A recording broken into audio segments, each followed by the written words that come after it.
পেরে নাই কতজন রাখলাম গরে আপন হাতে দাফন করে, কতজন রাখলাম গরে আপন হাতে দাফন করে, হিসাব করি নাই আমার কি হবে উপায়, আমার কি হবে উপায়, আমার কি হবে উপায়।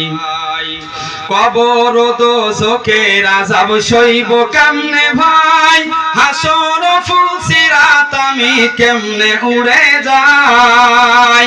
কবর দোজখের আযাব সইব কেমনে ভাই, হাসর ফুলসিরাত আমি কেমনে উড়ে যাই।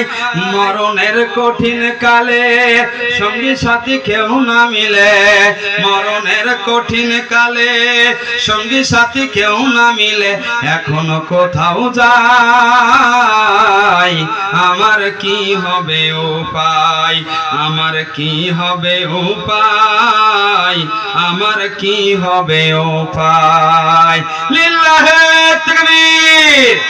সম্মানিত উপস্থিতি, যে কথা বলতে যাচ্ছিলাম, জাহান্নামীদেরকে যখন জাহান্নামে নিক্ষেপ করা হবে তখন জাহান্নামের ফেরেশতারা বলবে, ভাই কি এমন অপরাধ তুমি দুনিয়াতে করেছো, কি এমন গুনাহ তুমি দুনিয়াতে করেছো, যে গুনার কারণে, যে পাপের কারণে আজকের তোমাকে জাহান্নামে নিক্ষেপ করা হলো।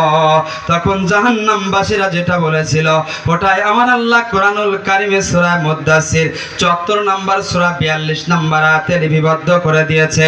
জাহান্নামের ফেরেশতারা বলবে, জাহান্নামের ফেরেশতারা সেদিন বলবে, আউযু বিল্লাহি মিনাশ শাইতানির রাজীম, মা সালাকাকুম ফি সাকার। কিসে তোমাকে, কি এমন অশ্লীলতা দুনিয়াতে ছড়িয়েছো, কি এমন খারাপ